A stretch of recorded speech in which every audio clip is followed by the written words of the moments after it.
नमस्कार नाशिककर, तुमचं नाशिक उद्योगनीतीच्या नवरात्री स्पेशलमध्ये स्वागत आहे. आणि आज आपण साजरा करत आहोत पिवळा रंग.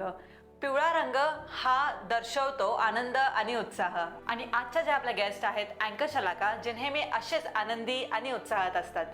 नमस्कार अँकर शलाका, तुमचं नाशिक उद्योगनीतीमध्ये खूप खूप स्वागत. नमस्कार, मी अँकर शलाका आणि मला इथे बोलवल्याबद्दल खूप खूप धन्यवाद. अँकर बनण्यामागची स्टोरी ही खूप इंटरेस्टिंग आहे. बेसिकली मी एक नृत्यांगना म्हणून माझी ओळख निर्माण करायची इच्छा होती मला सुरुवातीला. मी खूप चांगला डान्स करायची, मी डान्स शिकवायची, मी सिनियर इन्स्ट्रक्टर होते. पण माझ्या वडिलांचं निरीक्षण आणि त्यांचं बारीक लक्ष, त्यामुळे त्यांना असं वाटलं की माझ्यात खूप असं कौशल्य आहे ज्यामध्ये माझ्या वोकॅबलरी स्किल्स किंवा मग शब्दकोश चांगला आहे, मी खूप प्रेझेंटेबल आहे आणि मी हे करू शकते. तर त्यांनी मला प्रोत्साहित केलं की तू डान्सपेक्षा असा एखादा फील्ड निवड ज्यामध्ये तुला आदराने लोक बघतील, तुला रिस्पेक्ट मिळेल समाजामध्ये, तुला चांगल्या लोकांना भेटता येईल आणि स्वतःच्या कौशल्यांचा पुरेपूर वापर तू करू शकते. या पद्धतीने एखादी फील्ड निवड. त्या काळामध्ये माझी जी मोठी बहीण आहे शिल्पा, तिने असंच एक रोटरी क्लबचा छोटासा इव्हेंट केला ज्यामध्ये तिचं खूप कौतुक झालं. आणि त्यानंतर असं व्हायला लागलं की एका दिवसाला 2-2, 3-3 इव्हेंट्स यायचे.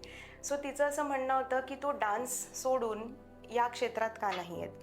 पण माझा बिलकुल कल नव्हता अँकरिंगकडे, माझा अजिबात इंटरेस्ट नव्हता.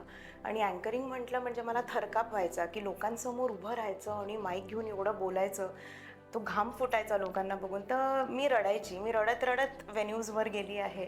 डोळे सुजलेले असायचे. इव्हेंट मॅनेजर्स म्हणायचे हे 4 लाईन्स आहे, तुम्ही एवढंच बोला पण बोला. तर असा सगळा प्रवास करत मला वाटतं तो आत्मविश्वास हळूहळू वाढत गेला. बाहेरचे इव्हेंट्स यायला लागले. मी एशियाडने ट्रॅव्हल केला आहे. सो नॉन AC बसेसमध्ये जाऊन दिवसभर ते जे रोडवर कॅन्टर ॲक्टिव्हिटीज होत्या, ट्रकवर होर्डिंग्स लावलेल्या असायच्या, त्यांच्या ब्रँड्सचे प्रमोशन्स असायचे.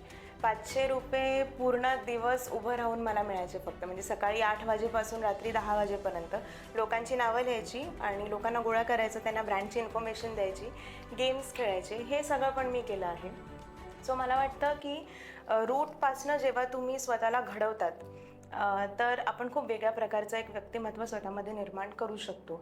तर हा खूप खडतर प्रवास करत करत जेव्हा मला त्याच्यात इंटरेस्ट येत गेला तेव्हा मी खूप चांगलं प्रेझेंट करायला लागली अँकरिंगमध्ये.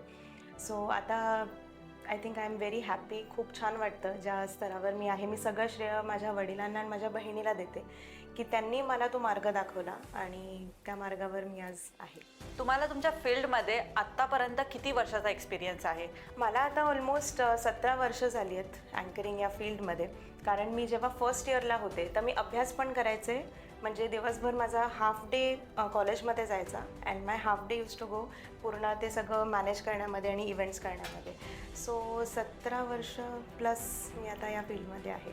छान. म्हणजे तुम्ही तुमच्या करिअरची सुरुवातच मॅनेज करण्यापासून केली. जसं तुम्ही स्टुडंट होता तरी तुम्ही तुमचे इव्हेंट्स होस्ट करायचे, पण आता तुम्ही तुमची पर्सनल लाईफ आणि प्रोफेशनल लाईफ कशी मॅनेज करतात? डिफिकल्ट जातं खूप, कारण की घरच्यांच्या अपेक्षा पण असतात, त्यांना पण वेळ दिला गेला पाहिजे. पण आपल्या प्रोफेशनमध्ये जेव्हा आपण कमिटमेंट देतो तर ती पण पूर्ण व्हायला पाहिजे.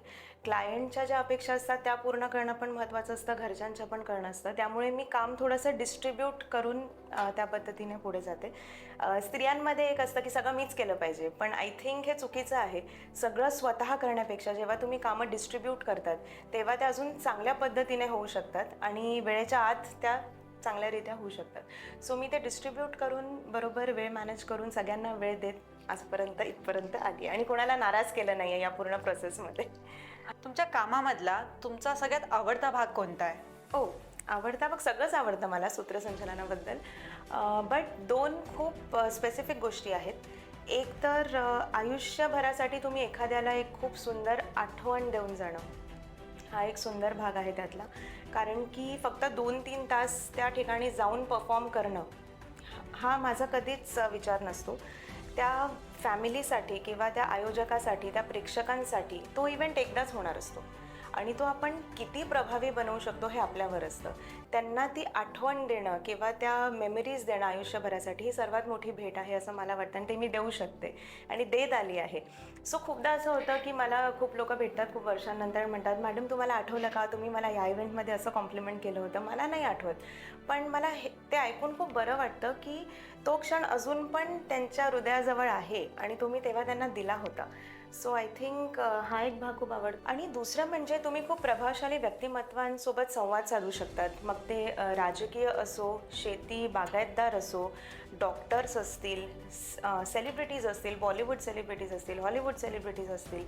त्यानंतर म्हणजे तुम्ही प्रत्येक पैलू सोसायटीमध्ये आज तुम्ही सगळीकडे सगळ्यांसोबत संवाद साधू शकतात आणि त्यामुळे हे एक अपॉर्च्युनिटी किंवा चान्स मिळणं ही पण एक खूप मोठी गोष्ट आहे. तर माझ्या प्रोफेशनबद्दल हा सर्वात एक चांगला प्लस पॉईंट मला वाटतो की त्यांच्याकडनं पण खूप काही शिकायला मिळतं. ते त्यांचं दैनंदिन जीवन कसं प्लॅन करतात, ते आज या स्तरापर्यंत कसे पोचलेत, त्यांनी हा काळ पूर्ण कसा घालवला, हे सगळं शिकत शिकत मला वाटतं आपली एक पर्सनॅलिटी पण ग्रूम होते आणि आपण त्या पद्धतीने स्वतःला अजून चांगलं प्रेझेंट करू शकतो 4 लोकांसमोर. छान.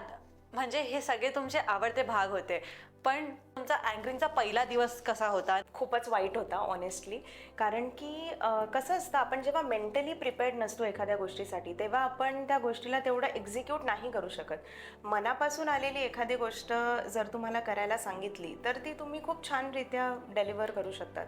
पण जर ते कोणी तुम्हाला जबरदस्ती करायला लावलं असेल, कारण माझी फेस तीच होती सुरुवातीला की मला खूपच ओढाताण करून पाठवण्यात आलं होतं की तू जा आणि ते कर. सो मी रेडी नव्हते. म्हणून ऑफकोर्स जेव्हा ऑडियन्स समोर आली, ती लोकं मला दिसली, तेव्हा माझा थरकाप उडाला. लिटरली मी अशी शेक होत होती, हात हालत होता, पूर्ण बॉडी शिवर होती, घाम फुटत होता, डोळ्यातनं पाणी पण येत होतं टचकन की मी एका प्रिन्सिपलची मुलगी आहे. म्हणजे माझे जे वडील आहेत त्यांचा बॅकग्राऊंड अगदीच एज्युकेशनल आहे, म्हणजे त्यांची पार्श्वभूमी कम्प्लिटली शैक्षणिक आहे. पण त्यांनी कधी असं हे नाही केलं की तुम्ही हे नका करू, ते नका करू. Anyway, coming back to the topic. So खूप वाईट होता. मला जे पॉईंट्स दिले होते मी तो एकही पॉईंट नीट वाचू शकले नाही.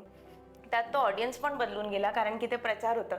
तर तो ऑडियन्स येऊन निघून गेला. तिथनं इव्हेंट मॅनेजर ओरडतोय की अरे तुम्ही काय करताय, आपल्याला ऑडियन्सला थांबवायचं आहे, हे ब्रँड तुम्ही व्हॉट आर यू डुईंग. आणि त्यात मी अजून नर्वस झाले. म्हणजे तो एक खूप मोठा ब्रेकडाऊन होता माझ्यासाठी आणि तेव्हा मला अजूनच कॉन्फिडन्स आला की मी हे करू शकत नाही आहे. सो फर्स्ट एक्सपिरियन्स खूप नर्वसनेसमध्ये गेला. पण नंतर जसं मला बाकीच्यांनी मदत केली तसा आत्मविश्वास वाढवत आता इथपर्यंत गाठलं आहे मी सगळं काही. अमेझिंग शलाका. आम्हाला खूप आवडलं तुमची स्टोरी आणि तुमचं स्ट्रगल किंवा तुमचे चॅलेंजेस आणि जे काही तुम्हाला आवडतं तुमच्या कामात करायला हे ऐकायला. आम्हाला सांगा की तुम्ही तुमची नवरात्री कशी सेलिब्रेट करतात? ओके, नवरात्री म्हटलं की आता जसं मी एक खूप पॅशनेट डान्सर होते, तर एक नृत्यांगणा माझ्या हात जागते आणि त्याच्या 9 देवींचे रूपं असतात, ते वेगवेगळ्या माध्यमातून डान्समधनं मला साजरे करायला आवडतात. सो एवढी वर्ष आता मी डान्स करूनच सगळीकडे जाऊन सेलिब्रेट करत होती, कारण ही दुर्गा शक्ती असते आणि मी उपवास पण करते. तर 9 दिवस माझे उपवास असतात, पण त्यात ती शक्ती कधीच कमी पडत नाही, कारण मला वाटतं दुर्गा माँ तेवढी शक्ती आपल्याला देते. सो लास्ट इयर मी एक खूप मोठा कार्यक्रम होस्ट केला डोंबिवलीमध्ये. ती मला वाटतं डोंबिवलीची सर्वात मोठी रंगरास होती आणि डिपेंड्स, म्हणजे जर इव्हेंट आला तर मी ते 9ही दिवस बुकड असते आणि नसेल तर मी मनसोक्त नाचून नवरात्री सेलिब्रेट करते. So that is the way I celebrate Navratri.